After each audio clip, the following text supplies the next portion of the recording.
water and oil. Whereas the thing is, we don't want it to be water or oil. We want it to be mixed together, put some salt, put some flour, put it in the oven, and then you've got a pastry or a cake or whatever it is. But it's the merging. Yeah. You know, part of what I think it is also is the level of complexity in the level of variables, because it's just like earlier generations, if you think about it from a computing standpoint, there was essentially less variables to compute. You know, there was less things to worry about. But it's like nowadays, because everything has become so layered and convoluted and middlemen and all these, you know, roundabout kind of entities, it becomes a lot harder to make a simple decision. Yeah. And I think that's something that is kind of hard to articulate, you know, because you're almost talking about a difference of hardware, you know, so it's you can fundamentally program the same beliefs, but if the hardware can't support it, you know, if it's not a good user experience, you know, it's not, the user's not going to prefer that. You know, they're going to prefer the thing that gives them the best user experience, i.e. the best quality of life, you know. That is a great analogy, brother. Perfect analogy. I don't think anyone could have explained it any better. I totally agree with you. This whenever you like this thing of like the added complexity, to me, like it sends my mind down a road that ultimately it gets me thinking that like almost like technology is the way forward, because like I start thinking that, do you ever hear the Terence McKenna idea that basically the universe runs on novelty, the universe runs on new things, and that basically history is just like an incrementing wave of novelty? More new things are happening, less new things are happening, and that gradually, as you built up towards 2012, the end of the Mayan calendar, it was going to reach this climax of novelty. And he said he didn't know what was going to happen at that point, but it was like at that point there'd be so much new stuff that like almost the old world would be gone, and it would just end. There'd be something that's the whole end of the world thing. And like yeah, it makes me think like, you know, I don't know if like what the path ahead in this ever complex world really is like. I think it's just the pendulum swinging, honestly. You know, it's moving from polarity to polarity, what we would call good, bad, evil, good, positive, negative. You know, it over time you see the swinging of this pendulum, and that, I think that's just what is occurring. You know, people are more aware of the process now, more so than ever, but the process has been occurring. You know, we've been in this infinite feedback loop, but again, people are just starting to come and become aware that we're in this feedback loop. Yeah, that's very well put, brother. You know, you're saying like the pendulum swing. Mm-hmm. That's interesting, because Adrian will know that the guy we watch, or that we've learned of, Santos, he talks about the sine wave.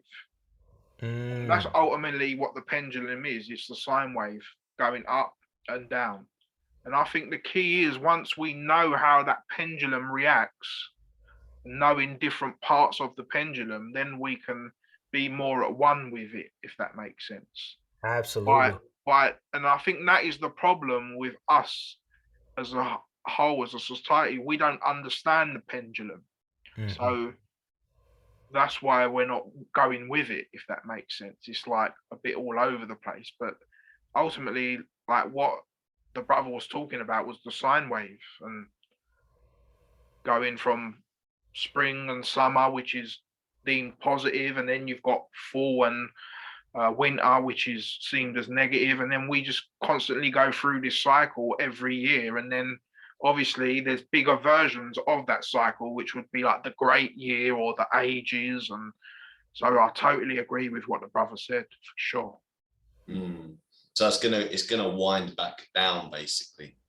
It's never gonna wind down to a point where it stops, or gear up to a point where it just compresses in and just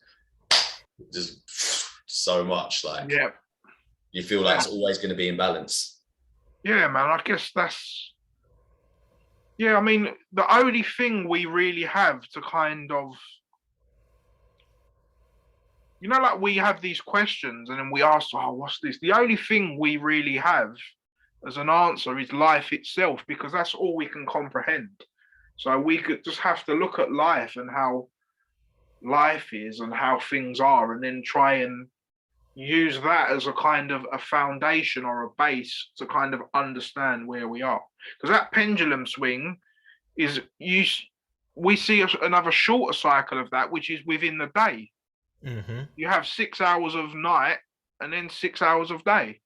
So that's another more a fractal of the year pendulum. Do you get what I'm saying? So then the day we see that constant pendulum just from night and day. So yeah, and it's just understanding how that pendulum works, which will maybe help us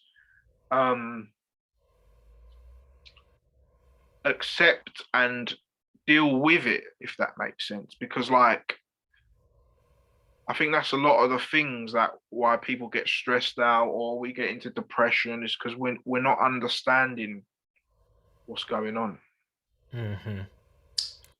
And see, I think even part of that is kind of society has kind of cultivated this unrealistic tempo. It's this metronome that is ticking so fast at such a high BPM that it seems unrealistic to keep up with.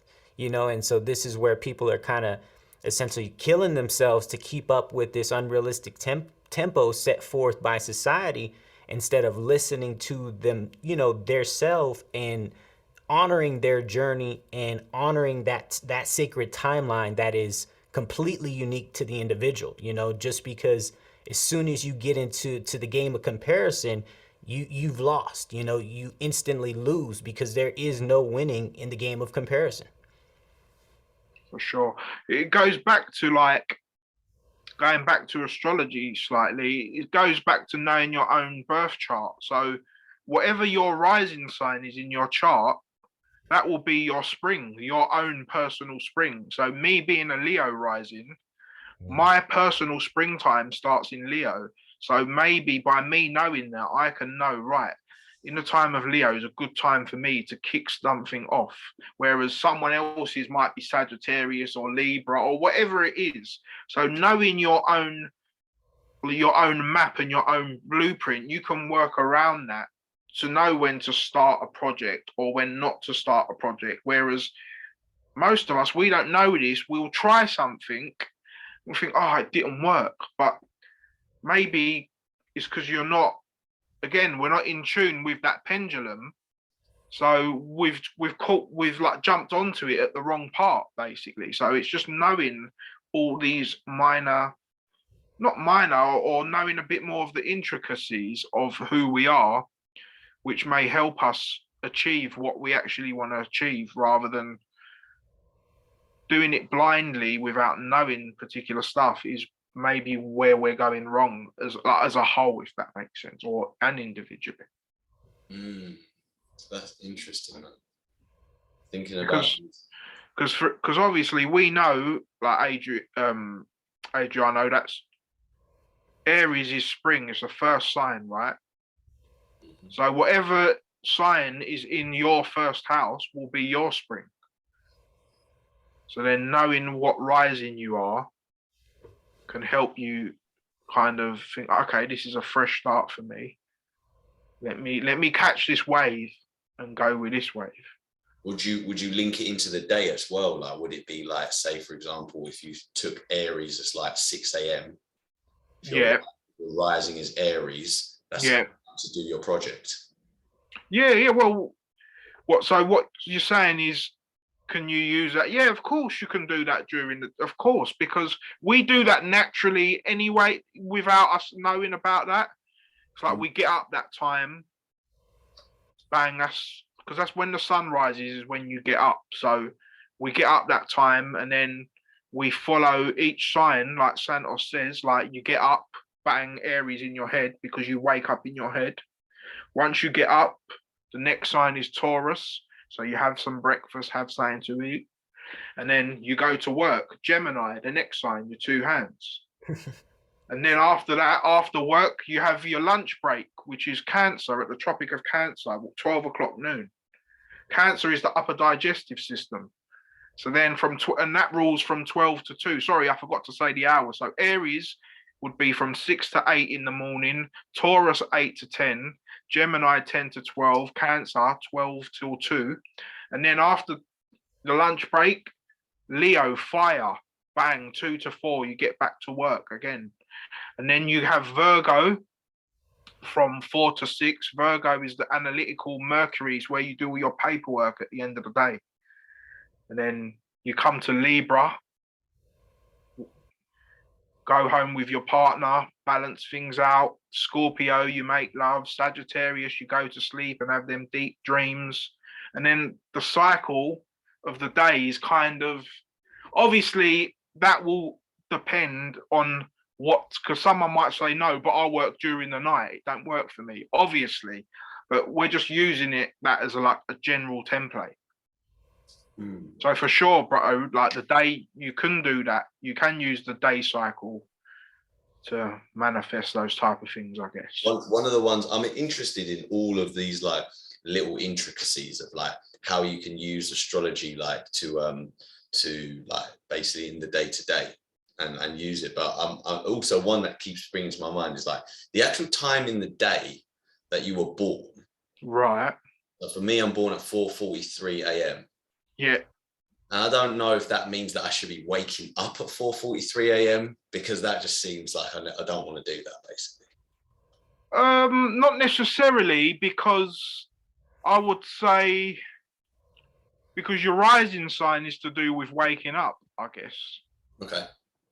So then maybe you wouldn't necessarily use your sun sign. I don't know, but what I would say is that I noticed that, like, see, I was born at 8:30 at night, for example. I love that time of the day.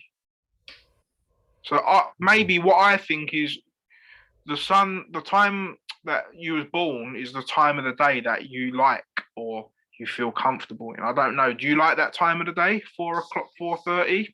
4:30 a.m. Oh, 4:30 a.m. you was born. A.m. bro. Oh, right. So that's the thing is like I've got up at like that time, like I thought you meant 4:30 in the afternoon. Sorry, bro. Those 4:30 a.m.s, it was weird. It was like living in a weird. I had to basically, because of lockdown, that was the first time I had to experience it regularly, because I was like, let me just go back to London and commute to this school over in bloody like near Stonehenge. So I was basically getting up in the morning and going to Stonehenge and coming back and just doing it like once or twice a week because it was like full on lockdown. Yeah. And yeah, like living in that time, I was kind of aware of like, just the idea of like waking up before dawn and stuff like that. And, yeah. It was quite surreal for me. But how did it make you feel? Tired, but I have to admit it was in the mix of everything. Like I was going in and I was basically my group of kids for this particular lockdown, when the schools were actually closed, and it was just the key worker kids coming in, was the like 11 to 12-year-olds, like the youngest ones at the secondary school. And I was basically going in and just seeing a whole room of kids like plugged in like office workers doing work that the kids at home weren't doing. And this was basically like majority of them was like, it's a weird mix. It's like the naughtiest kids, the most hard to handle kids. They were the ones that were basically locked in school doing the office work, unless they were so naughty that they just completely like, do you know what I mean? You could just see them outside of the school. They haven't quite, but that for the younger ones, they were in school. It was the older ones who are more likely to skip. Either way, it was quite a weird experience. So I guess there's other stuff going on, probably. Yeah. Yeah, because like for example, my brother, he's born at 3:15 a.m. in the night, and he says he loves that time of the day. He loves the night time. But again, I guess that depends on, I don't know, like, yeah, I prefer the nighttime more than the daytime as well. And all my planets are in the bottom half of my chart as well. They're all literally, I have one planet on the top half, and that's my moon in Taurus. But the rest of mine are all below the horizon in my chart. So I don't know, like I find the daytime sometimes a bit. Should I tell you, the only time I like the day is when I'm abroad in a different country. I like daytime then when I've been in Cyprus or I've been in Amsterdam or Istanbul or whatever. But when you're where you live, to me, I prefer the nighttime. But yeah, we're all different at the end of the day. There's definitely been times when I was younger and I used to go to the raves, and it's like it's that point of like I'm in an endless, timeless space. And I was probably at 4:43 a.m. It's probably at 4:43 a.m. Just taking the guess. Yeah, I mean, yeah, it's just with astrology, it's just, again, although you can break, it's like what we've just been like discussing, you can break it down to a daily cycle, you can break it down to a yearly cycle and make fractal versions of it. But it's just the way I understand, the way I would tell people what astrology is, it's like natural psychology. It's knowing that in different 30-degree sections of the year, there will be different vibes, and that makes sense to me, because obviously we can see that and feel that through the seasons because of different feelings and different vibes and different temperatures. And do you get what I'm saying? So there's obviously a change throughout the year. So it would make sense that if you enter this world while a particular frequency is like that the sun and the earth create, and then you come into the earth within that frequency, it only makes sense that that kind of frequency will imprint on you, because ultimately it's like everything's sound. Even though like the rays, like the sun rays, we can't hear them, but it's sound. Do you get what I'm saying? So that sound is penetrating you when you enter the world. So yeah, it's like cymatics. Like, have you seen that? Have you ever watched them videos where they put like salt on the table and then they change the frequency and the pattern changes? So it means that different sounds create different energies. So like like people say, oh, it's just all hocus pocus, but it's not. You can add science to it and use examples of how astrology is scientific. I feel like the best way is to do the astrology reading for someone. So I feel like, Stoney, do you remember what time you were born? We were getting to that when we were talking to my mom. We got down to like 11. Yeah, it was 11, wasn't it? Do you remember AM or PM? It was PM. Yeah. Bro, wait, is the sound cut out? Stoney, can I still hear you? Yeah, his sound's gone off. That's so mad. Like, how has the universe done that? Can't hear you. Oh no, there you go. I hear you a little bit. Has he got a mic on his headphones? It might be the mic. Yeah, maybe. I have on there we go. AirPods. We're back. Oh, No, it's done again.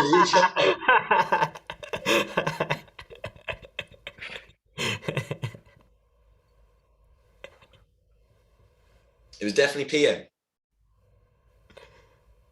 All right. Stoney, your microphone, I think you need to give it another wobble. Hopefully it's going to come back. Nice. 1, 2. Oh, yeah.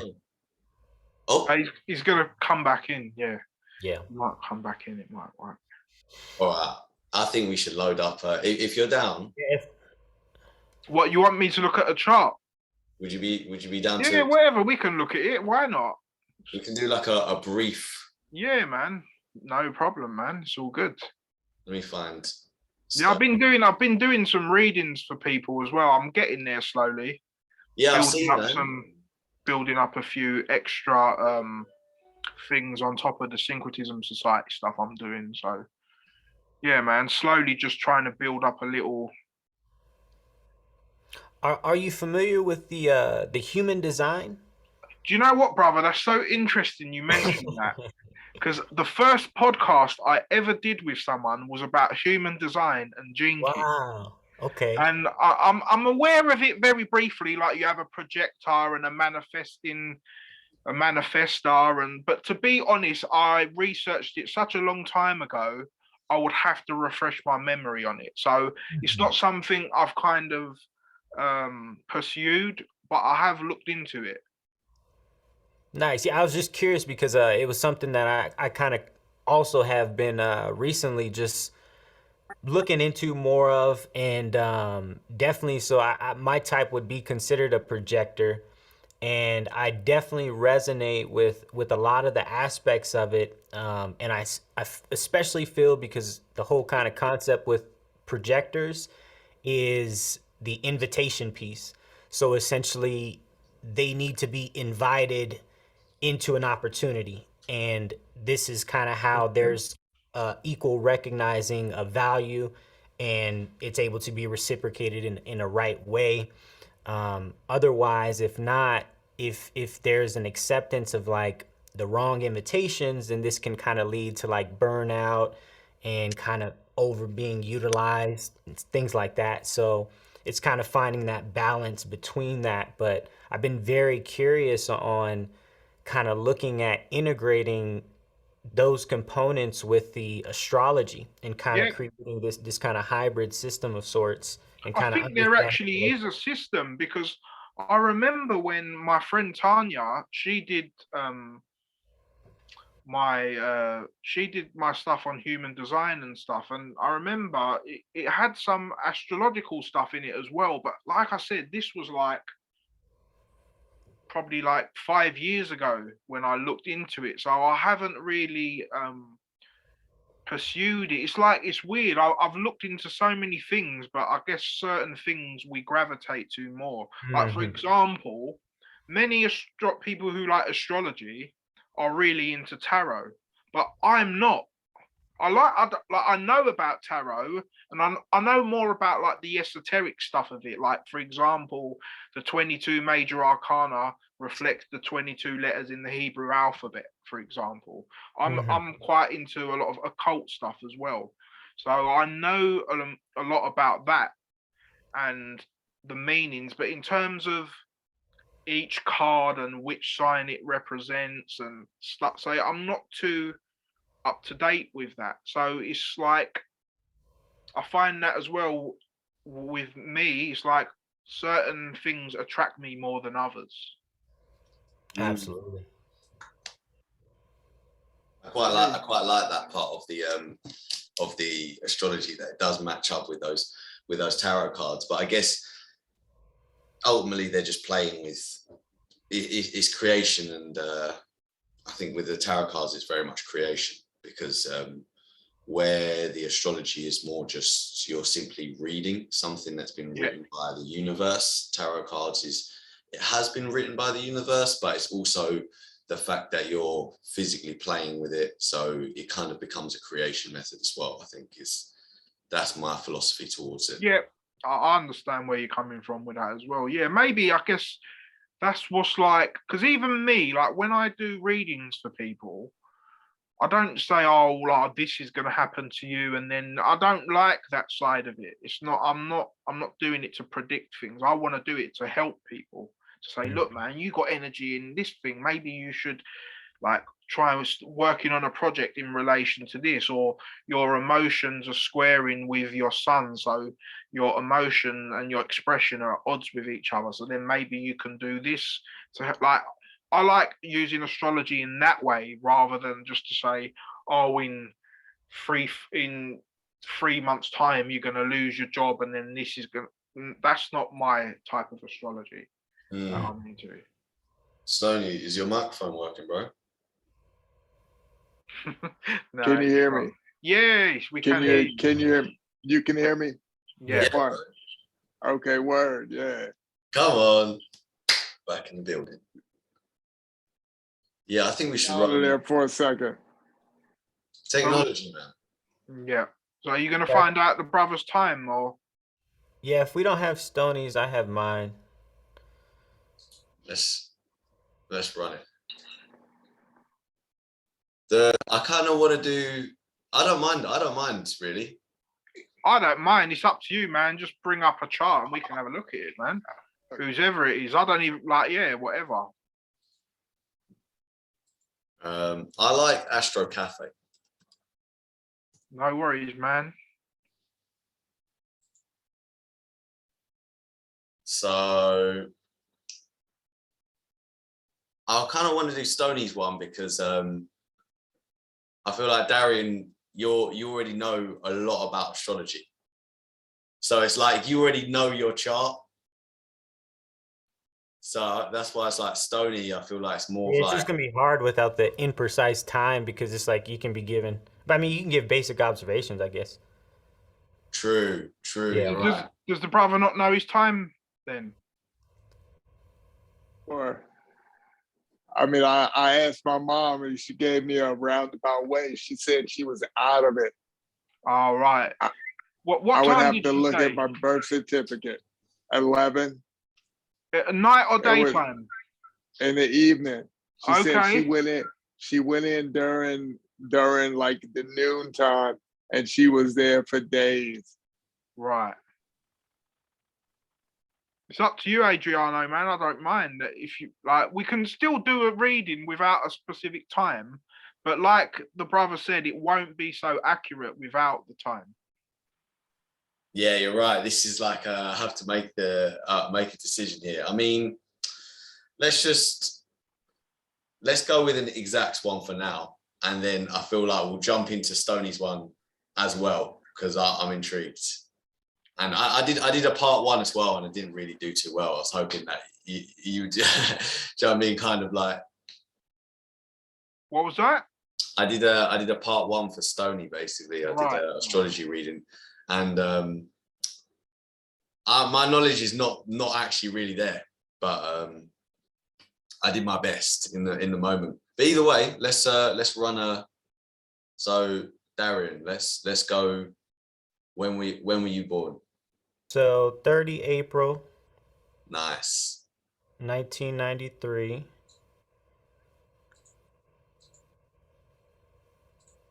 And then 10:28 a.m. Nice. Oh. So yeah, 10th Oh. or 11th house, son. And then birthplace is Corpus Christi, Texas.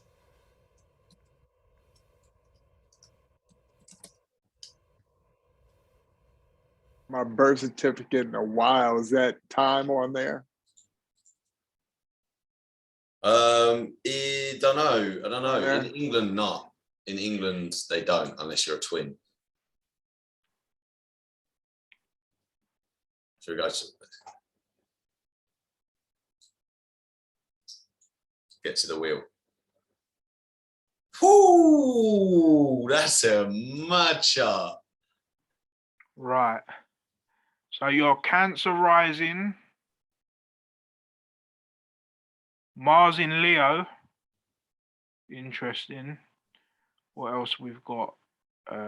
Is that Moon in Leo as well? Yeah. Yes, Moon and Leo. Yeah, Moon in Leo.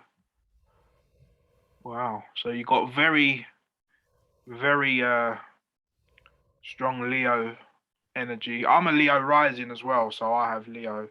What else have we got? So second, how's that? The brother, would you mind doing it on AstroSeek? Because I can't really. This. It's kind of hard to see the Yeah, house. it's a bit. Yes. Let me get that. See, this just goes to show my level of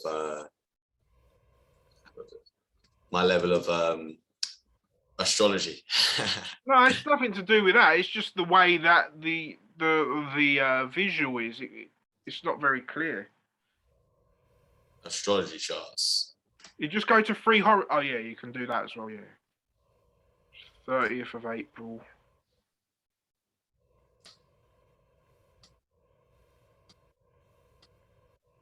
93. 93. Slow. So, you know, one of those ones, I've got a mouse down, using my mouse. So 10, 28. Correct. My brain, Corpus Christi. All of this is like sounding like a Corpus Christi, born in the body of the Christ. Bro, can you click the agree thing so it goes out the way? Yeah.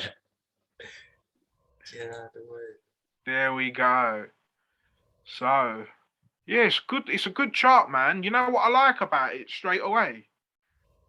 You've got planets like literally around the whole wheel, which I really like when I look at charts, because then that means that you're a well-rounded person in all areas of life. Whereas with me, mine are just all stuck in the 3rd, 4th, and 5th house right at the bottom. So they're really condensed. Whereas your one, I love it. You've got one in the 3rd, you've got Mars in the 2nd, Moon in 3rd, Jupiter in 4th, Pluto in 5th. You've got your South Node in the 6th, Uranus and Neptune 7th. That's what I'm saying. You've pretty much got a planet in every single house. So straight away, I like that when I look at a chart, because then it shows me that a person's quite well-rounded in many different areas of life. So yeah, so you've got, let's see, you've got 1, 2, 3, 4, 5, 6, 7 compared to 1, 2, 3, 4, 5. Yeah, slightly more on the top than the bottom, but generally it's quite balanced. So they say that if you have more planets above the horizon, that you're an extroverted person, and they say, obviously, like, I think I've mentioned that before, but yeah, so Ascendant Cancer, which would tell us that you're very nurturing. You have a very nurturing personality, very motherly, very, yeah, because Cancer is ruled by the moon. So as a personality and outward appearance, you're very Cancerian. Mars in Leo, obviously. See, the thing is with a reading, you can do it like in 2 ways, or I kind of mix it together. You can do it by, because obviously each sign is a part of the body as well. So you can look at it either medically. So that's another thing I'll just tell people watching as well. So wherever you have planets in a particular sign, that means you also have energy concentrated in that particular part of the body as well. So like, for example, like I can use for myself, I have a Sagittarius stellium, and I do have really big thighs. It's not a mistake. Like, do you get what I mean? And so knowing this side of astrology as well, you can get to know it more of not just in a from a mental level, but from a physical level as well. So yeah, Mars in Leo, just, yeah, that tells me you're quite, yeah, you're very hearty, very passionate. Also with your moon in Leo as well, like, tells me that you're very expressive. You like to express your emotions. You're not someone who's shy of expressing their emotions, because obviously, if, like, for example, if the moon was in Capricorn or Aquarius, where Saturn rules, the energy of Saturn's restrictive. So then those people, for example, who have a moon in Capricorn or Aquarius, to some people might think, oh, he's a bit cold, or he's a bit restrictive, but that's just, there's no right and wrong really. It's just that the way where their moon felt. So yeah, I see a very passionate, a very hearty, very expressive person from how, oh, you got Chiron there as well. Yeah, it's interesting. And you've got, yeah, so your Mars is in the 2nd house, which is, do you want me to go through the house? I know you guys know. Do you want me to go through the houses, like, for the audience, just to let them know what each one is? or should I Yeah. just do it as I go along? Do it as, I think, maybe both. Maybe both. Okay, so let me just explain to the people how the chart works and then I'll get back to looking at the brother's chart. So obviously, this whole wheel is turning clockwise constantly. So the line, you can't see my mouse, can you? Oh. Okay, no, I can't I'm see it. moving the mouse, thinking I'm sorry. Yeah. So yeah, that's what, if you can do it for me, Adriano. Yeah. So where Adriano's got his cursor, that line right there distinguishes the daytime or from the nighttime. So above that line would be considered daytime, and below that line would be considered nighttime. So obviously the whole wheel is turning clockwise, going around every single day. So for example, if brother, sorry, what's your name again, brother? Excuse me, whose chart we're looking at? Darian. Garian, did you say? Darian with a D. Oh, Darian.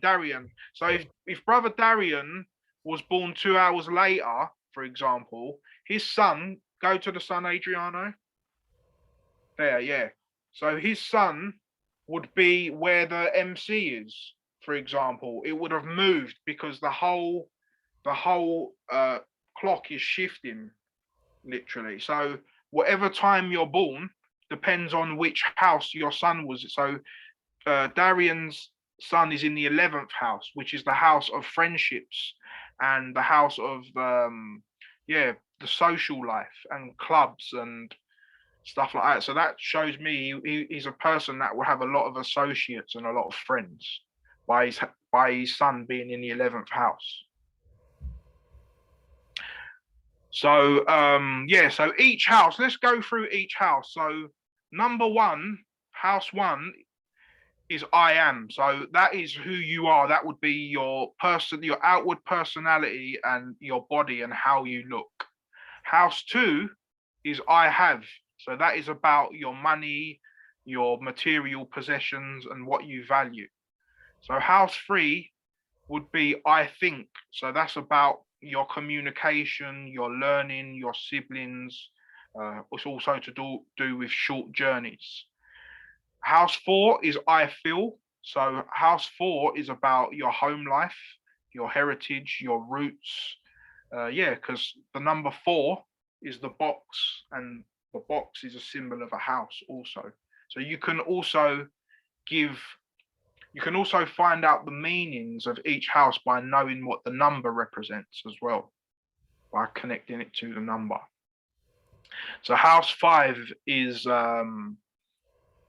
the motto of house 5 is sometimes it's referred to as I will, and then in other instances is I create. So it's about expression, creativity, artistry, romance, children. House 5 is I call that the house of fun and games. That's like, because I know I've got a lot of energies in that house. So yeah, so house 6 is about service to others and your health. House 7 is about partnerships and justice and the law. House 8 is about death, transformation. It's also about sex.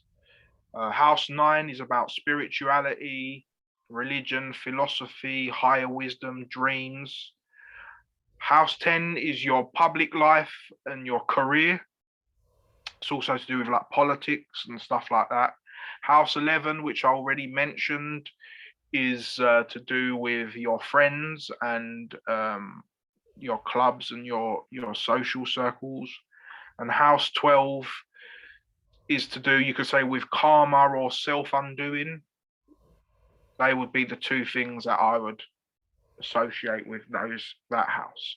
So knowing what each house is, so if you've got planets in a particular house, that means you will have energy in relation to that area of life. So for example, brother Darian, like I said, he's got quite a well-rounded chart. So he's got Aries in his 10th house, and he's got the planets of Venus and Mercury in there. So that tells me that in the public arena, Darian has functions in the public arena with an Aryan mind state, because his Aries is in the 10th house. The way I usually explain it to people is the planet is what you're doing. The sign that the planet is in is how you do it. And then the house is where you're doing it. They're kind of the three things that I try and break down simply when I'm teaching people how to kind of analyze the chart. So you can look at the planets as like different personalities within you. There's actually a chart where you have a chart, but each planet has its own individual chart, which breaks down your person. It's called a persona chart. I don't know if anyone's ever looked into that.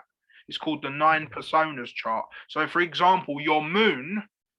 So in this case, Darian's moon is a Leo moon. But you can then go into that moon, and that moon will have its own chart. So it's like a personality within you.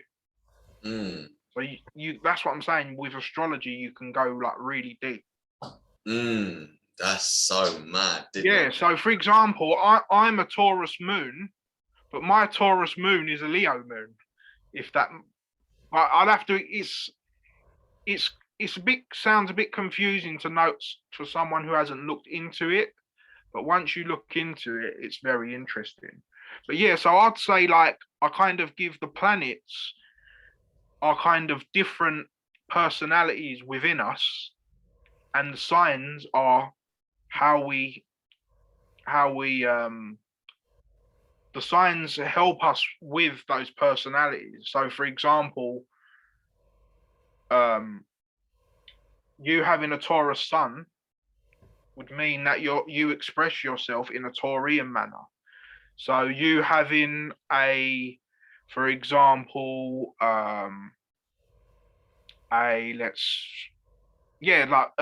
Leo moon would indicate that your emotions and the way you react in your internal self, you do that with a Leo mind state. So that's like the simple way that I like to teach astrology. It's kind of like, I always say it's like spiritual mathematics. It's like adding one thing, then the next thing, and then like, hence the word that you've been using, Adriano, it's like a merge of these energies, and then they create a unique energy for each one of us. So yeah, Saturn in Aquarius, that's a good placement. Saturn rules in Aquarius, so that's a good placement to have. What else have we got? Jupiter in Libra in the 4th house.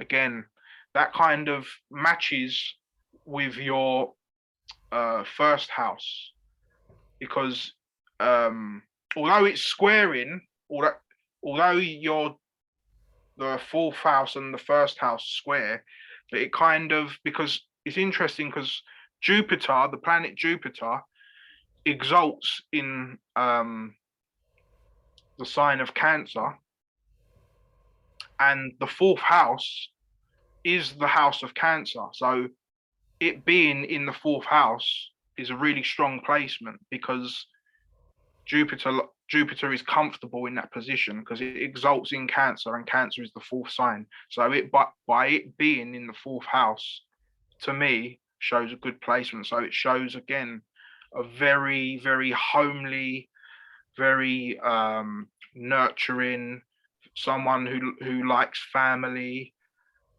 That's what that Jupiter, because they say wherever you have Jupiter in your chart is what you'll be abundant in, or wherever Jupiter is in your chart, that's what comes easy to you. So like for me, Jupiter is in Sagittarius.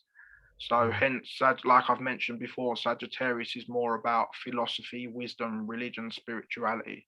So that's what I like and what comes easy to me. Whereas Brother Darian's is in the 4th house, but it's in the sign of Libra.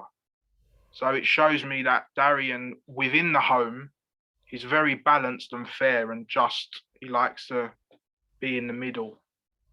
By his Jupiter being in Libra, because Libra is about partnerships and balance and justice. So from me looking at that, I see a very just person. What else have we got? We got Pluto in Scorpio. It's another great placement. I have that placement as well. Because Nice. obviously Pluto rules in Scorpio.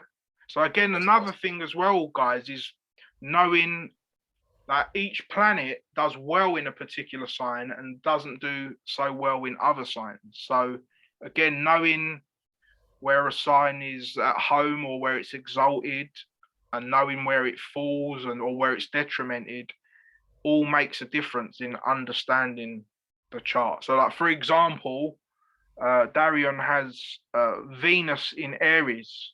Well, Venus is fallen in Aries because Venus rules opposite in Libra. So that placement would be considered like a detriment. But what I always say to people is that wherever we have detriments in our chart, I always think that that's where we're going to actually achieve something and learn something by having a difficult time with it, if that makes sense. In the end, it's something we're going to kind of conquer. That's the way I look at it. It's like with me, sorry, I keep going back to me because I don't mean to be like saying that in an egotistical way. I'm just using my chart as an example.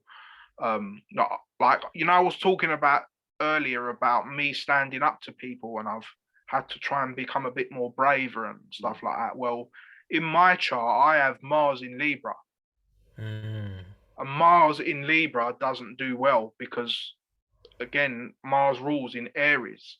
So that shows me that I'm not a very confrontational person. So then that's something that I've had to work on in my life. So just because we have bad placements, it doesn't mean, oh, it's bad and whatever.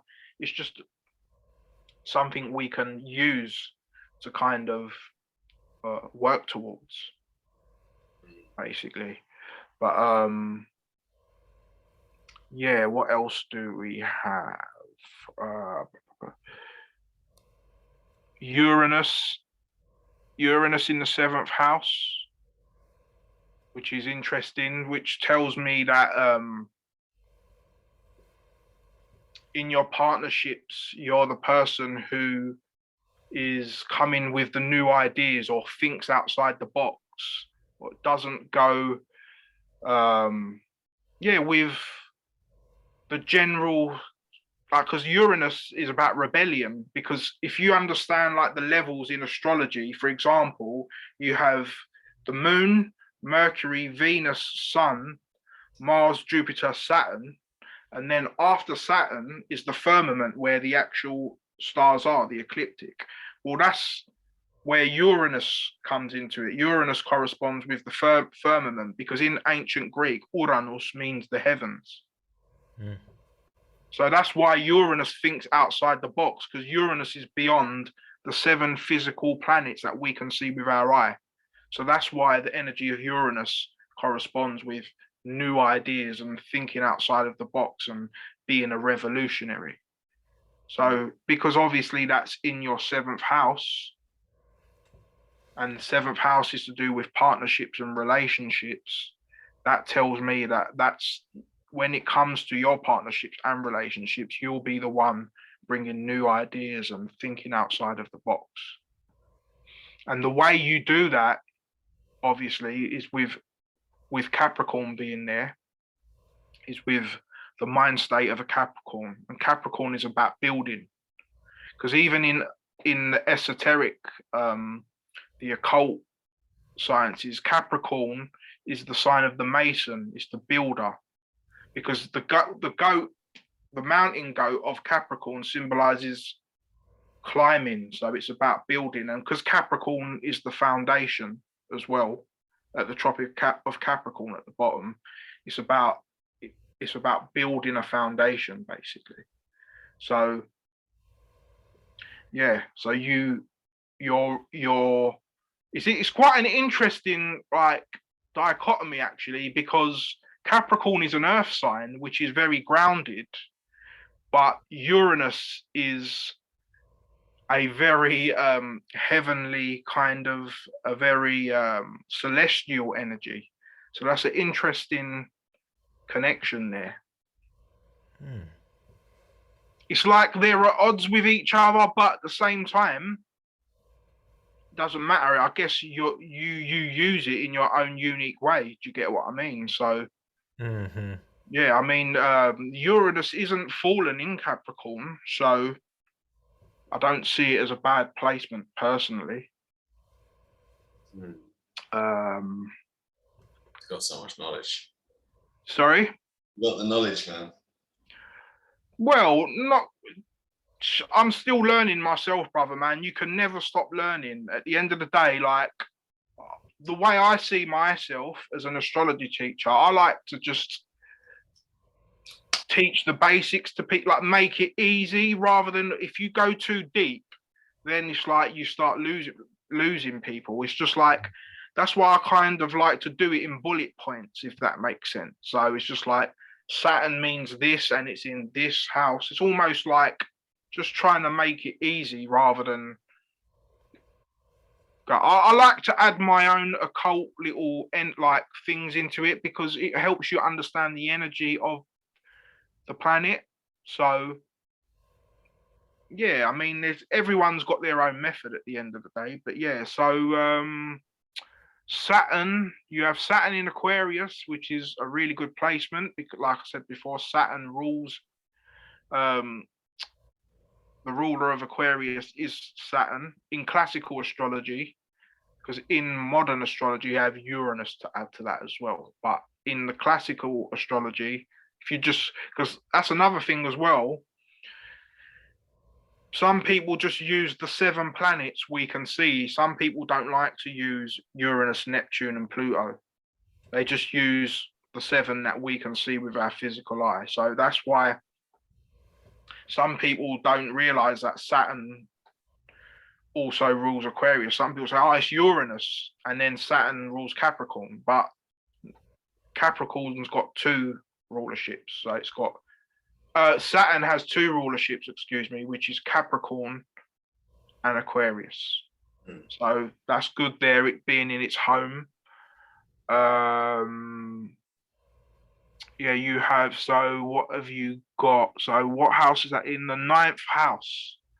So Saturn, to me, when I think of the energy of Saturn, Saturn is cold and restrictive, and it's also about boundaries and learning lessons and understanding. So maybe what this shows by Darian having Saturn in the 9th house is that he will learn many lessons, or he will come to many understandings through looking at spirituality and the religious side and philosophical side of things. So that's where you will learn. Wherever Saturn is in your chart is where you have to like learn a lesson, for example. So your one is in the 9th house, which is the house of traveling, yeah, and again, spirituality, long journeys. It's also to do with dreams. Yeah, so yeah, it's good placement having Saturn in Aquarius because Saturn rules there. The house it's in, yeah, I mean, I don't see a problem with it, like because Saturn is fallen in the 10th and the 5th and the 4th house. That's where, so if you've got Saturn in 4 or 5, it would not be so good because obviously 4 and 5 is Cancer and Leo, which opposes Capricorn and Aquarius, which is ruled by Saturn. So if you had Saturn in those, see, I've got a bad Saturn placement in terms of house, not in terms of sign. I've got it in the 4th house. But yeah, so what else have we got?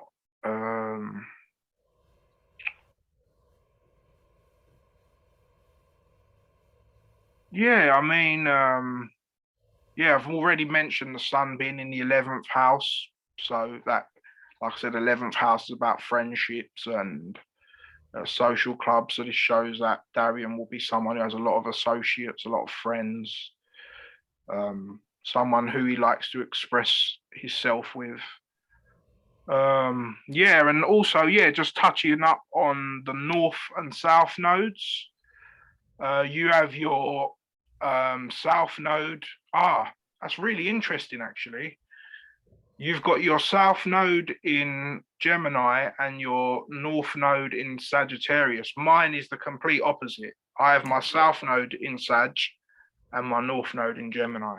And they say that in astrology, your south node is who you were in your past life, and your north node is who you are, who you've come here to be. So in Darian's past life, he was doing a lot of Dominion things, which was being a student and learning and communicating. Whereas in this life, by his north node being Sagittarius, he's switching roles. He's coming here to be more of a teacher and to share knowledge and to share wisdom. So yeah, that's just a quick. Obviously, I could go on for ages, but I've just thought I'll just go through the chart quickly. How would you say I interpreted that, Darian? Yeah, I mean, everything was pretty much spot on. Everything was pretty much right within the themes. You know, Yeah. when I look at astrology, I tend to look at the themes and patterns Yeah. more so the energy, and I mean, yeah, pretty much spot on with every aspect. Um, Cool. Because another thing I always like, because when I give readings to people, I always stop halfway through and say, look, because I don't want people just to say to me, yeah, it's right. Whereas I'd rather them just be honest with me, because if I'm doing it wrong or if they're not resonating with what I'm saying, then maybe it gives improvement for me to think, okay, maybe I need to read the chart better, or I need to look at the chart, or I'm doing something wrong. So I always say to people, like, whenever I'm reading a chart or looking at a chart, is to be as honest. If what I'm saying don't make sense, then there's nothing wrong with anyone saying, no, I don't agree with that. Do you get what I mean? So, because ultimately all I'm going by is the chart and understanding of each one of the planets and the signs and the way it works, and just giving my interpretation of it. I mean, I've probably said, maybe what I've said is all correct, but I've just kind of hit it at a very basic level. Do you get what I mean? So there's a lot more that maybe other astrologers would pick up on different things as well.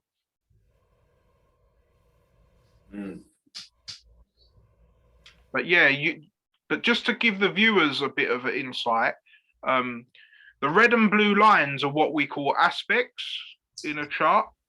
So they say the blue lines are harmonious and the red lines are not so harmonious. So the red lines are usually what we call squares, which is when two planets are at a right angle, so a 90 degrees. And then we have oppositions, which are when two planets are opposing each other, which is at 180 degrees. And the reason why they're considered as bad angles is because two planets that are 90 degrees of each other will be of the same mode. So, for example, they will both be cardinal, or they will both be fixed, or they will both be mutable. So then that way there's too much of one mode. So they're kind of clashing with each other. And then with the opposition, well, two things opposing each other and not letting each other express themselves. So if you've got your sun and moon opposing in a chart, your moon's not letting your expressive self express itself. And then the sun's, because of your expression, you're not really, your emotional self is then at a disadvantage. So that's why oppositions are bad, because it's like the two lights not letting each light shine, if that makes sense. They're cancelling each other out. And then with the square, it's because of that they're in the same mode, whether it's cardinal, fixed, or mutable. But Adriano, can you scroll up a bit? Oh, here we go. You know what I always like to check where it says dominance. You can check which elements are dominant in your chart, and then you can see like where you can work on it. So go down a bit. Right. So your dominant element, brother, is fire. Although you're an earth sign, see, that's another thing that people don't get. Like, for example, brother Darian is a Taurus, right? So that's the element of earth. So earth is a very grounded, very stable, very structured people.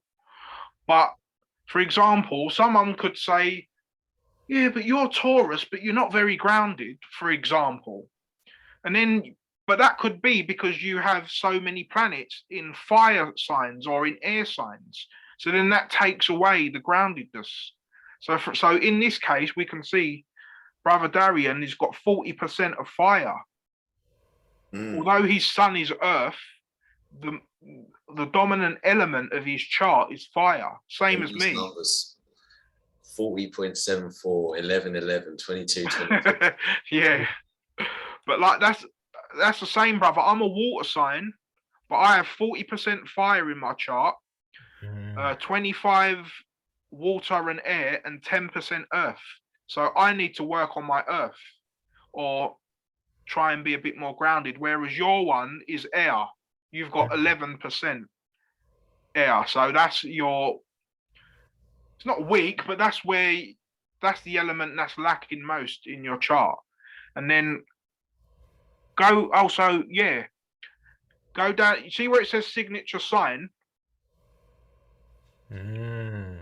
So your signature sign is Aries. So what that does is it takes how many planets, the planets that you have most in an element. So for example, you've got 4 planets in fire signs, and then you have 6 planets in cardinal, 6 of the planets in cardinal signs. So then you take fire and cardinal, which is Aries, because Aries is cardinal fire.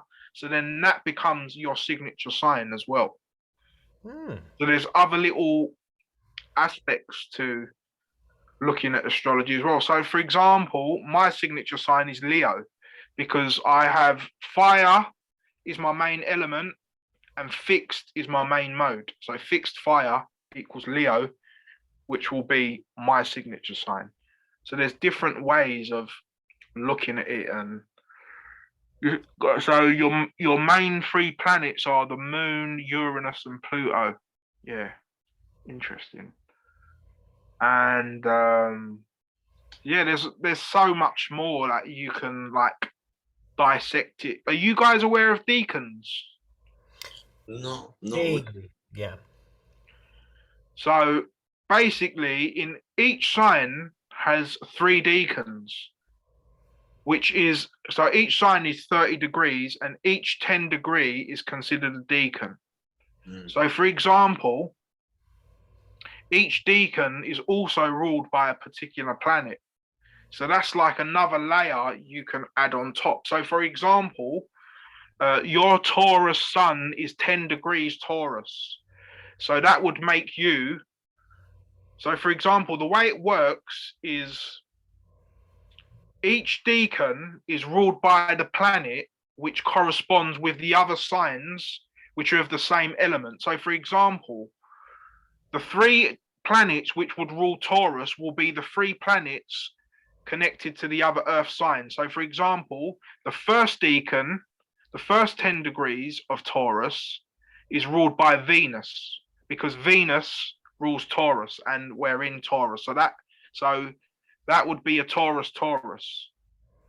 But then someone who has a planet in the second degree, decan of Taurus would be a Taurus Virgo.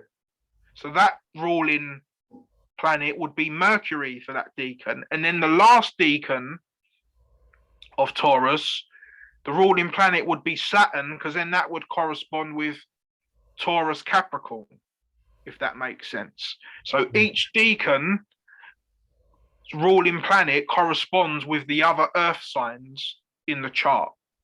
if that makes sense. So then that adds an extra layer. So for example, a person born in the first 10 degrees of Taurus, that decan will be ruled by Venus, but then a person in the second degree of Taurus will be ruled by Mercury. So that person might be a more chatty Taurus, whereas the other Taurus might be a Taurus who's a bit more loving and with partnerships. And then the last Taurus might be a bit more of a colder, more restrictive Taurus, because that decan's ruled by Saturn.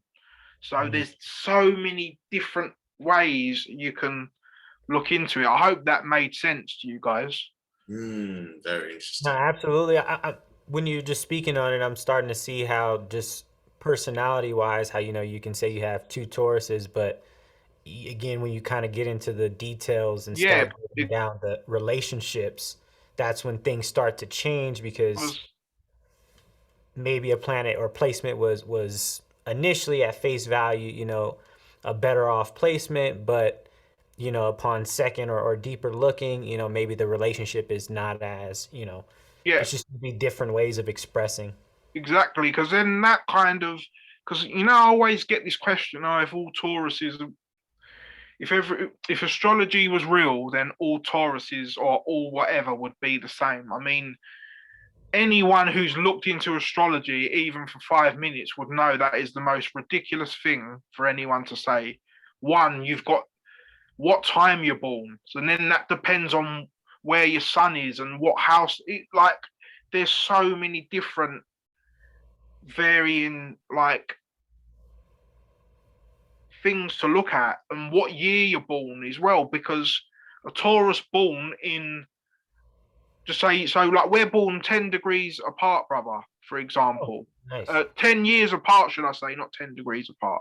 Mhm. So for example, just say I was a Taurus and you are, yeah, well, that's fine, but the planets would have been in a total different area, so the aspects going to your sun would be totally different to the aspects going to my sun. So it's a very intricate science, but you've just got to kind of, once you get into it, you'll start understanding it. And me, I've only been looking into it like properly like for 7 years. So I've probably still got so much to learn. But the thing is with astrology as well, there's so many different layers to it. You've got like mundane astrology, you've got medical astrology, you have like financial astrology. Like for example, in mundane astrology, if you have planets in the fourth house, it says that you're someone who's against the government, because directly opposite the fourth house is the 10th house, which is to do with the government. So by you having planets in the fourth house in mundane astrology, in the outside world, that would say that you're kind of anti-government, looking at it from a mundane astrology perspective. So there's different systems, and also you've got the Vedic system. I don't know if you guys are aware of that. Vaguely, well, yeah. That's like the yeah. If you go up or go down. sidereal. Yeah, if you go to sidereal, you can also check your sidereal chart. And there's draconic as well. Yeah. Different ways of reading it. So for example, in Darian's sidereal chart, he's now an Aries. He's not a Taurus, because there's a 23 degree there's a 23 degree lag between sidereal and tropical. So from my understanding, from looking at both my sidereal and my tropical chart, I say the sidereal chart is your inner personality, like the one that no one knows, only you know, and that you think, and all your deep feelings and how you really feel, I would say is your sidereal chart. But your public personality and the one everyone knows is your tropical chart. That's how I've interpreted it from looking at both my sidereal, because in my tropical chart, I'm a Taurus moon, but then in my sidereal chart, I'm an Aries moon. And then I sometimes think, sometimes I am quite Martian inside, but I don't really express it on the outside. People will see me as quite fixed and grounded. So again, like the knowledge when it comes to this science is like endless. Because you've got, if you scroll down a bit, up, my bad. You see where it says Nakshatras? Well, in the Indian system, you see all there's like 27 of these little subsections. They're called Nakshatras, and they're almost like, they're considered like signs within signs, but they correlate more with the moon, because the sidereal system is based more on the moon, which is why I said it's more internal. And then the tropical system is based on the sun, which is more external. So again, neither of them are wrong or right. They're both correct. They're just different systems of looking at tools of measurement. Yeah, exactly. Looking at your time. It's like, I always use this example with, like, for example, in religions, the Muslims, they use a lunar calendar, whereas in Christianity and the general public, we use a solar calendar. Neither of them are wrong or right. It's just two different systems of reading time. No, there's something you mentioned earlier that was like stellium. Oh, stellium, yeah. A stellium is when you have 3 or more planets in one sign or one house. Oh, okay. Yeah. And do you know why the MC and the other one, this line that goes straight through? Yeah. Like, why is it like tilted? Ah, okay. This is to do with, I actually heard Santos talking about this the other day. I think this is to do with the time of the year that you're born. Yeah, okay. It swings, I think, like, so for example, it swings, it varies, it swings this way and that way. It's like, depending on what time is it basically following the ecliptic based on probably the sun, if it's based on also what it is as well. The reason why your MC is different at different times of year is because, how can I explain this to you? You see how, like, we see the sun rise in the northern hemisphere from the right, and then it sets in the left, right? But in the winter time, that arc is smaller because the sun is further away in the Tropic of Capricorn. Hence is why we don't get a lot of light. Do you get what I'm saying? Yeah. So then, because of that arc being closer and further away, that is what also distorts the MC. The MC is the middle of the heavens. It's when you go outside and you've got like a dome, kind of an imaginary dome around you. The MC is the point directly above your head. So if you go back to the normal chart, you know what this is? You know what I just clocked this is? This is what makes based on that line, that's how you make the whole chart fully 3D. What's that? But that line there, yeah, that's what makes this chart fully 3D. Maybe not fully 3D, but do you see it as like a cross, like a 3D cross? And like based on that point is like, it's where the top of where the sun and the sun is like rising, basically. Yeah. So basically, if the sun is on the MC, wherever the MC is basically noon. It's the 12 o'clock hand on the clock, the MC.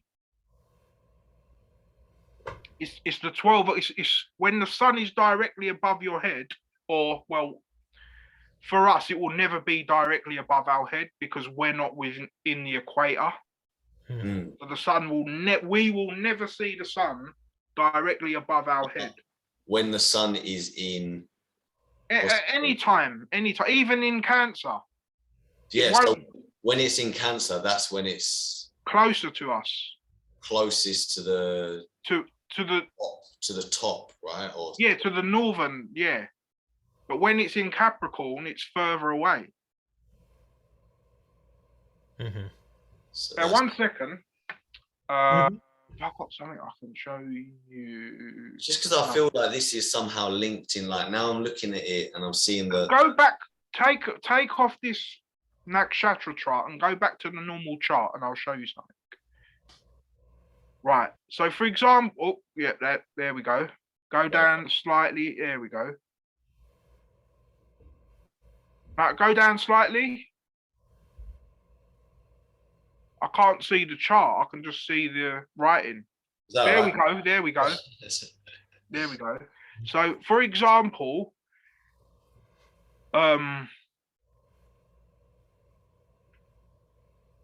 you see the top half of that chart. Mhm. The top half of the chart would be if you was to go outside, for example, now, and look south and ignore the sun, just think that the sun wasn't there, and this is the chart for now. I'm just giving you an example, right? And you went outside and looked south, yeah, all those planets, you would see all those planets at the top, basically. So the top part of the chart is south, and the bottom half of the chart is north.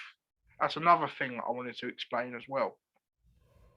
So, because for example, if we're in the northern hemisphere and we look to the North Pole, we would never see the sun, because the sun is always in front of us. You can never see the sun looking north in the northern hemisphere. The only way you can see the sun looking north is from past the equator, if you're in the south looking north. But if you're in the northern hemisphere, you can only see the sun rising and setting if you're looking south. So you're saying these stars in everything that we're looking at on this chart, you're saying the top half is. Yeah, that would be looking south. Yeah. But would it not depend on the decan? What do you mean? So if the stars are on like a wobble, maybe they can like shift over so that they're actually not even south, they're directly above you. Yeah, but this is what I'm saying. Could I share my screen? Are you able to do that or not? I need you to talk me through it. Okay, go to where it says participants. Yep, conscious minds. And then I think you can do it that way. There's allowed to record local files, allowed to multi-pin. I'm not sure. I've given you. Let me try now if I can. No, I can't share my screen. I think I have to make you hosts. No, it's not host. You can just how do you do it, man? I think it's just a permissions type of thing. What was your question again, anyway, Adriano? What was the question again? Ask it again, and I might be able to explain it. It was talking about. When I was saying about you have to look south to see the sun, yeah, and then you said something about deacons, but I didn't quite understand what you meant by that. I felt like this whole thing is like it's like wrapped around so 3D that like sometimes they do, like, say for example, you've got Saturn at a certain degree in a certain sign. Yeah. So it means that at that time he's actually directly above you rather than south or north, depending on where you're looking. It could actually be above you or more south, depending on the decan, potentially. I don't really know. Or the house, you mean? No, I was actually talking about like the span within each sign to kind of go forwards and backwards and. Yeah, I'm not sure I'm quite understanding your question, bro. Sorry. Yeah, I don't know. I don't understand my own question, to be honest. This whole it's just interesting looking at the the charts and like basically, when you see, like, for example, we're looking directly in front of. I've got a board. 1 minute. Nice. No, I hear the whole bit of like when you're in the northern hemisphere, you only see the sun in the south. That I do get. Right. So, for example, right. So just say that this is sunrise and the sun's rising. This is so when the sun gets to noon, it will be here, and then obviously and then it goes round, it sets, yeah. But then obviously while the sun's been going, the whole wheel's been turning with it. So then at night time, when you look where the sun rising from, then you're going to see the stars start rising at night time. And then you'll start seeing then whatever signs rising and whatever planets are rising, then they will rise when the sun's underneath your horizon, and then it will come back up, and then those ones will disappear. So this wheel will just constantly turn, basically, and then this wheel just constantly turns, and then the sun will then come back up and then come here. So, but what I don't get is what your question was. Well, I was kind of thinking of that that line, that MC. Yeah, so that will be this here. Yeah. So the MC is basically. The MC is directly above your head. That's what the MC is. Is the M? So the M? Yeah. Okay. So the MC is directly above your head. It's not Polaris. No, it's not. No, that's the MC of the whole Earth. But your MC is different to Polaris. That's what I'm saying. We've all, you know, the way you got to think of it, bro, is that you're the North Pole, and you've got your own dome. Yeah. So this, what the birth chart is basically showing you is what your dome is and what your. So, for example, if I'm not mistaken, Darion's 10th house was Aries, right? So then when he was born, the star in the middle of the constellation in the middle of his dome would have been Aries. His own personal dome. Does that make sense? And I'm just thinking as well, like it's the whole tilt thing. I'm still. Yeah, I'm sorry, I'm ranting on. I'm ranting on about the tilt thing. Oh, I wish I could share my screen. No, bro. The it's that angle that I'm thinking about. Is like it determines. I feel like it must determine a lot, like because by having that tilt, you give yourself. You've then got all the 7 directions of like you've got north, east, south, west because you've got the natural map of like what you've already got in the basic one of east, west, north, south. So then you've already got north, south, but by having the tilt, it gives you north, east, south, west is flat.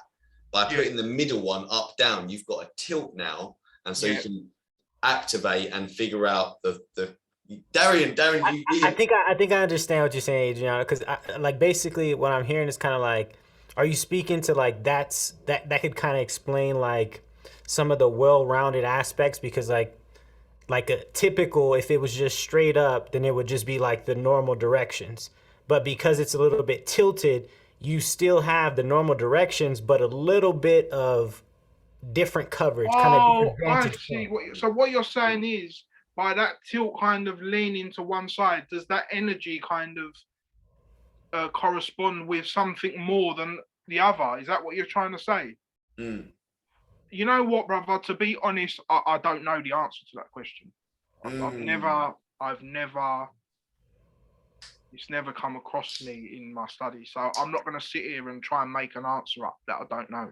No, bro, like it was like I was sitting there and I just suddenly started seeing it when you were describing it, when you were like, oh, I've watched a video about Santos. Like I need to watch that video because I suddenly started seeing when I saw it and I was like, boom, and I was like, it's a 3D. I was like, it just shot out like a cube. I just saw a cube all of a sudden, like just pop out of like the astrology chart. And I was like, whoa. Yeah. I think as well, you see how it was tilted that way. I think once it gets past Cancer, the tilt then starts going this way, if I'm not mistaken. Because I have looked into this briefly. Because you know what I was thinking as well was that northern and south hemisphere in place on the earth, depending on the sun, would all change as well. So like if you're in one part of the earth compared to another part of the earth, yes, like exactly, that is have, part of it. It's going to be shifted like one way and the other way. I'm thinking of it. I wish I could share my screen to show you, because it would make exact sense to what you're saying. Because I've got the perfect little video to show you something. If I make you host, it shouldn't stop the recording. So no, it won't stop the recording. Let's run it. Have you done it? Yeah. It's done. Yes, perfect. Share screen, desktop. Nice. And if I go to here. Come on, we're running it now. This is an absolute revelation.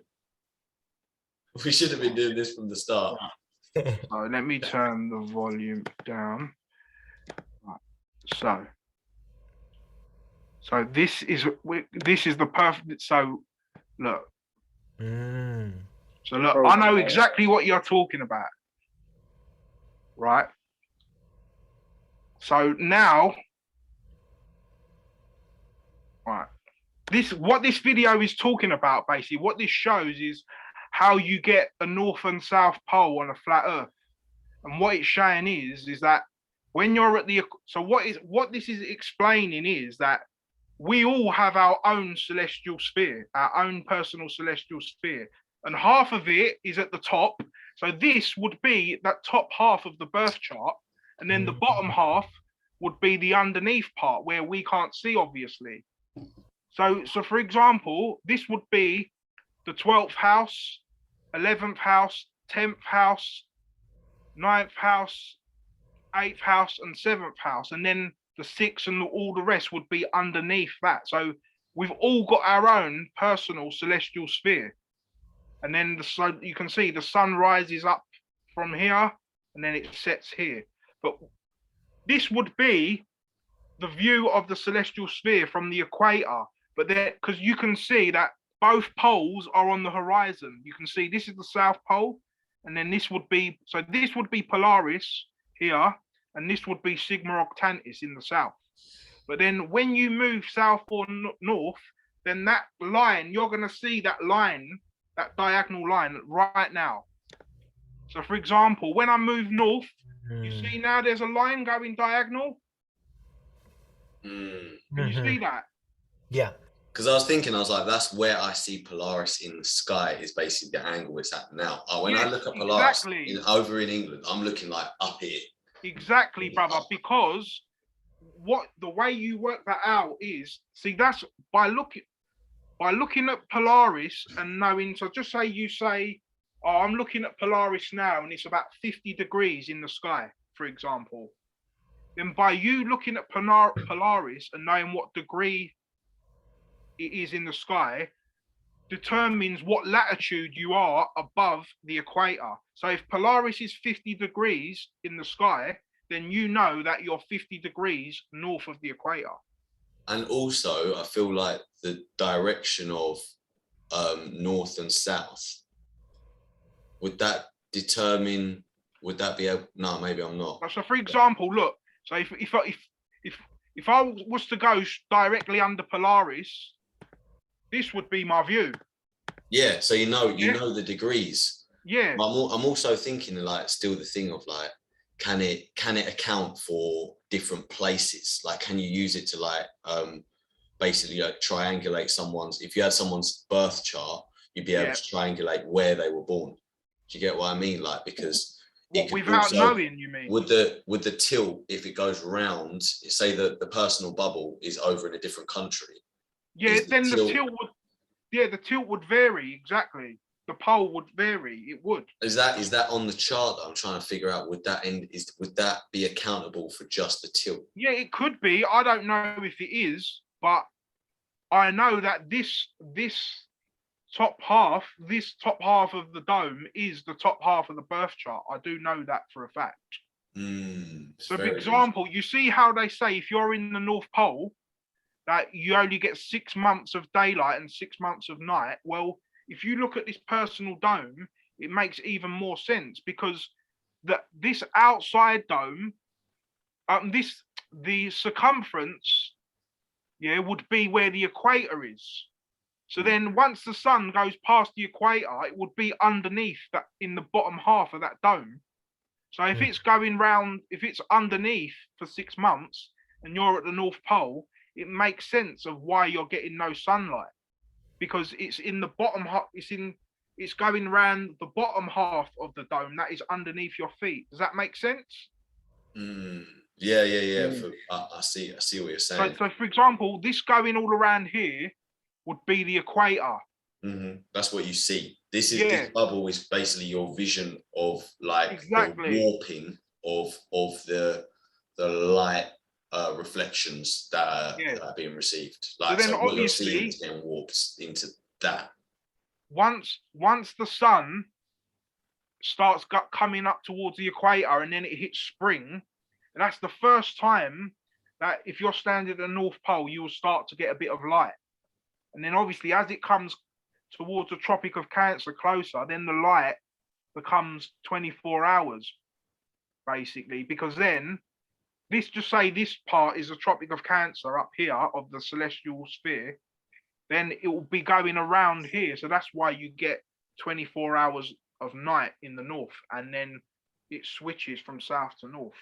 So this is the thing, that the way you have to look at it is that don't think of the sky as an actual dome. Just think of that we all have our own personal celestial spheres, but we can only see half of it. But then depending on whether you go, for example, so like when it goes south and then hits, look, when I go south, then the blue line starts coming up, and then that becomes the South Pole star. So that's how, you know, when they say, oh, South Pole star can't work on a flat Earth. No, it can. You just need to know the model. It just depends on where you are on the Earth. The pole will shift, will tilt up and down, depending on where you are. So if I'm at the south, as I get closer to the equator, this will get lower in the horizon. And then when I get north, then this pole star will start getting closer towards my head as I go towards the North Pole. So it's just... Bro, thank you for breaking that one down. That one has been an actual, like, I've never actually known how to answer that one. Yeah, it's so simple. Look, this is equator, yeah? Now, if I play it, right, this is at the equator, both poles are on the horizon, right? Then now, as soon as I start walking towards the North Pole, the pole starts rising because I'm getting closer to the North Pole. And then as I get closer, then it will become 90 degrees directly under my head. And then, again, back to the equator. And then as you go south, the other pole starts to rise. So it's like on a swing. It's like the celestial sphere is swinging. And then that is so easy how you get a North and a South Pole on a flat Earth. I mean, a lot of people find that, because in this way, what I like about this as well is that it correlates with the birth chart as well, because then this is the top half of your birth chart. It's a snapshot of, so 1 second actually. So that's it basically. This is all I wanted to show you. I hope that's made it clear. That's wavy, bro. Sorry, I'm just, it'll be 1 minute. Yeah, no problem. Is there anything you'd like to interject on, guys, with that? The one visual kind of image that I keep seeing is kind of like if you ever seen like those spinning balls that kind of spin closer towards a drain, or like it's got that center point, and as it gets closer to the inner, it starts spinning faster. Or is the Coriolis effect? Possibly, yeah. But that's just kind of what I'm visualizing, is just kind of as the rotation is taking longer, that's kind of giving you that would essentially kind of give you that more daylight in essence. But getting closer, it's going faster. Essentially, it's spinning faster, so that's accounts for the less. Yeah, yeah. But what like because I struggled with this when I was looking into. By the way, in terms of what model the actual Earth is, I I've looked into all of them. I've looked into so many, and the one that makes the most sense to me is this one. But I can't say for a fact that I know this is the truth because I don't. I think it's something that is kind of, again, no one will ever really know the true answer because we're never going to experience the whole Earth as a whole. Mm-hmm. So then, but in terms of like, if you want to, oh, how does this work on this particular model? I would give this example for the stars and how the two different poles work, basically. Because up here, you can see that there's a sun up here. So in this model, they're saying there's a sun actually in the dome, but then once it comes past your bit, it kind of reflects on your personal dome, and you see it as rising and setting, where it's actually not. It's just going around in the sky, if that makes sense. Yeah. It's because you can see, so there's a sun up there, but then the sun in your dome is here. It's like a reflection almost. So you've got that aspect to it again, but personally, the personal dome thing really helps me understand, like, the looking at the stars on a flat model. No, it definitely helps, and Yeah, the thing I've kind of been downloading and kind of chewing a lot on recently is kind of like reflection and refraction, because yeah, I've noticed so many elements of our existence seem to be reflected. You know, even yeah, when we think about light is reflected. We're seeing the reflected wavelengths when we are perceiving that as what we've labeled to be color, but we're seeing reflections of light ultimately.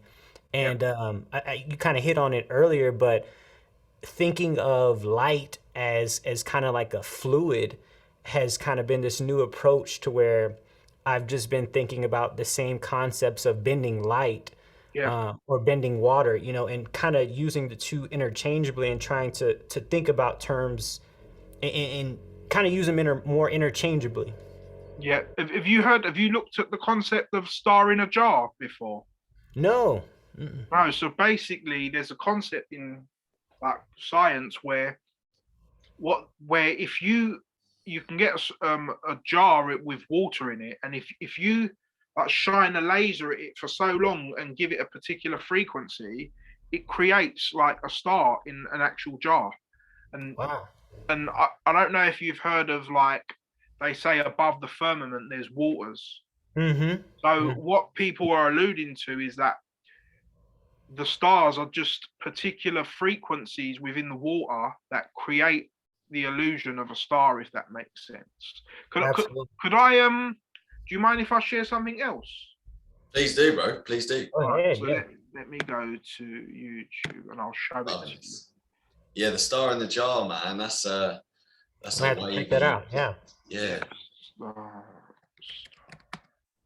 creating stars.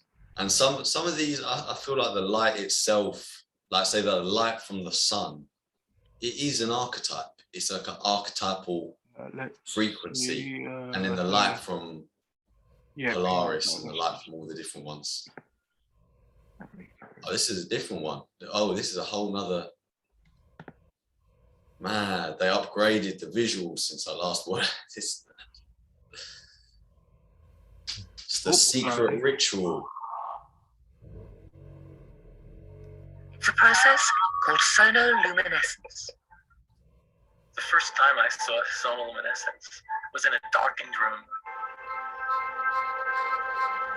I was transfixed to look at this spherical flask of fluid. And you look into the center, and in the center see a glowing blue-purple light, which could be seen with the unaided eye. It looked like a star in the heavens.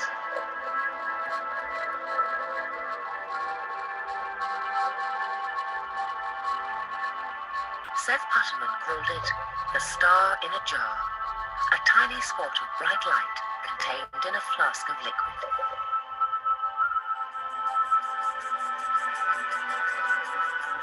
This star in a jar is made when a sound wave is passed through a small bubble inside a flask of liquid. And this sound wave makes the bubble do something remarkable.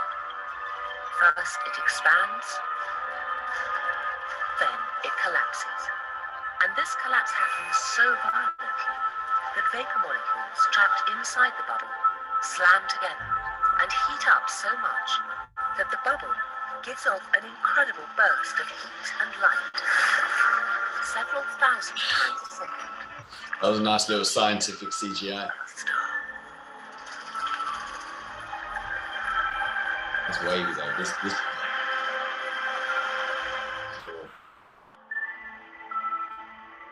What made the phenomenon so exciting was the temperature of this star in a jar.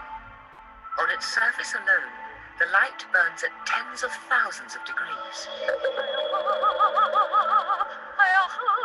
And Seth Putterman now contemplated a tantalizing possibility. Could the core of the collapsing bubble be even hotter? Hot enough for fusion?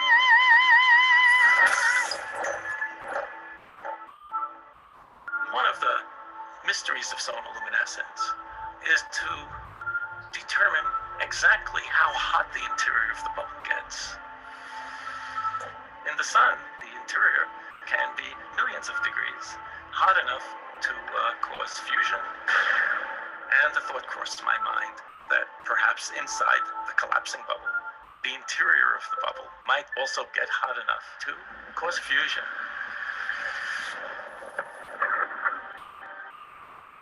If so, this would be something truly amazing. By simply bombarding tiny bubbles with sound waves, temperatures of over 10 million degrees would be created. And nuclear fusion, the same reaction that powers the sun, would be happening almost effortlessly here on Earth. So yeah, I just thought I'd share that, guys. I feel like the core is cold and the surface is hot, but the core is cold. The energy is cold energy. That's my interpretation, throwing it into the duality to be. Do you know what's interesting, brother, about... See, another thing that I'm really big on is etymology and words. Oh, I love it. Love decoding etymology and words. Think of an astronaut. Well, what's naut? Naut comes from the word nautical, which is to do with ships and waters. Mm-hmm. So maybe an astronaut, the naut might be alluding to the water side of things, because naut comes from the word nautical, which is a sea terminology or water terminology. Whoa! So the ancient astronauts. It's interesting how much, like, even if you think about, we do business in a sea of commerce. Yeah, exactly. So like, maritime law. Exactly. There's so many elements of like water and just that to me is kind of the most interesting concept. And just thinking of like the personal dome kind of even makes way more sense, because it's just like, imagine if we are completely like in a bottle in a sense, and we're like a bottle contained within a bottle, because it's like, for the most part, we're holding fluids in us. Exactly. And like we talked about earlier, like with the different frequencies and the different resonance and the different tones affecting the internal waters, creating that kind of pattern-like effect depending on the frequency. It just, from a large societal standpoint, that video kind of summarized kind of the macro scale of kind of what's going on or rather the micro scale of what's going on the macro scale. Yep, exactly, brother. I totally agree. And like, because you've got the mic, so you've picked up on that, like how what we was talking about earlier, and how different frequencies that affect us. Because obviously, how you're saying, we're all full of water, and they say water has the capacity to memorize particular things. So maybe like when we're born, for example, that frequency blueprint is imprinted within our waters, which gives us a particular tone, or like the brother was saying, a particular vibration. Man, that's what I'm saying. Like once you start connecting the dots, then things do start to make sense. When like people, like, see, for example, we could just be concentrating on astrology and looking at it from a spiritual perspective, but no, we're tying it up with the science and the material and uniting it rather than separating them. Get what I'm saying? That's another issue that people have, like, do as well. Instead of showing the commonality between things, we try to say, oh no, it won't work or whatever. But when you, that's what I'm saying, things are in different layers. It just depends on how you look at it. Absolutely. And that's something I've kind of noticed just more recently, is like the people that operate kind of more so out of like a left brain reductionist approach are very analytical, show me the proof, you know, they want to see the hard tangible data. Whereas the people that are a little bit more right brain, it's more subjective, it's more intuition, it's more holistic, considering the relationship of all the parts, you know. And that's definitely a side that I tend to kind of lean towards a little more, is just kind of the more abstract, kind of pulling the pieces together, because it's kind of my understanding of like, we can of course reduce everything to its simplest sum of its parts. But if, for instance, if I am just a sum of sensors, and let's say I have the ability to turn my sensors up to 11 and collect more data, but in doing so, I'm also going to get more noise, right? Because I'm increasing the threshold, I'm increasing the power. So yes, I'm pulling in more data, but it also has more artifacts and more things to kind of comb through. But that to me doesn't negate that data. You know, it doesn't make that data bad. It just needs to be refined a little more and maybe reduced to a kind of a usable or a productive kind of baseline. But Yep. it is very much about, you know, just kind of truly doubling down on the information that you're picking up and cultivating it, because that's what I realized is just through the synchronicities of the conversations we have, of me knowing, oh yeah, okay, I am actually studying the right stuff, because in this conversation, you know, these keywords have come up and these things that I'm tying all together. So yeah. Yeah, that's what I'm saying, brother. Like, you can give you can give physical or like scientific like explanations to what we talk about spiritually as well. Like, it's not all just airy fairy stuff that we're all imagining. But like, do you get what I mean? So for sure, man, it just, again, I think this just depends on like maturity and your willing to be, like, your willingness to learn. Because basically it's like, I saw a quote yesterday. It says, what was the quote? It was something along the lines of, if you think you know everything, then you've got nothing to learn, basically. Yeah. So, and I think that's like even the power, you know, I'm big on the power language too. And it's like, I fully believe, you know, your vocabulary determines your reality. So it's like, for instance, if somebody is constantly saying, I know, they're not allowing any room for any new information, you know, because perceptually they have already determined this is no use of value to me.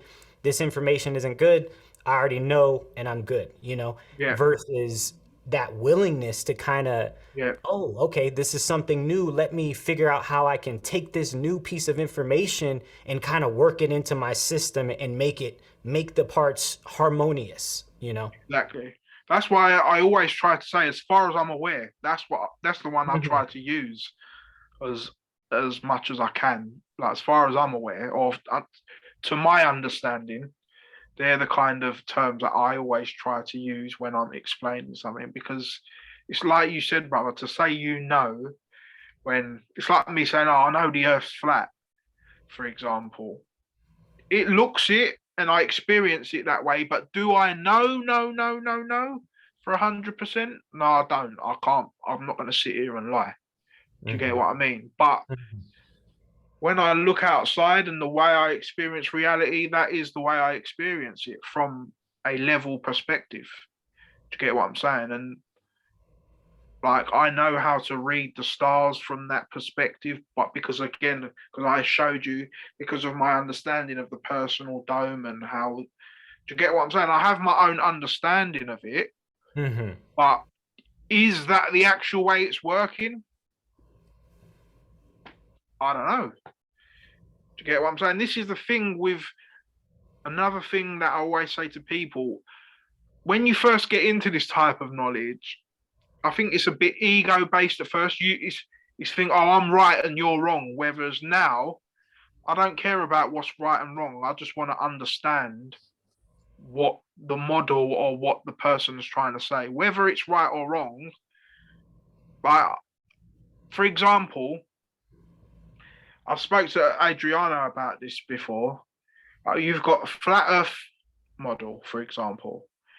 But you know, there's like 3 different flat Earth models. You've got a disc flat Earth model, you've got a square flat Earth model, and then you've got a diamond flat Earth model. All those 3 groups argue with each other, right? Although they all have something in common, they've still got, oh, this can't work because the pole star can't work on a disc. Or how can you have a square flat Earth? Because then how can you go from one place to another and automatically end up at the same place? Oh, it's because it's like Pac-Man and it's a loop fit. Like, there is millions of different theories. And then you got concave Earthers saying, oh, you're all wrong. We live inside of a ball and we're living in the inside edges and the sky is the core in the center. I mean, there are so many different models. And from looking at them all, they all make sense in the way they're explained, but which one is true? Who knows?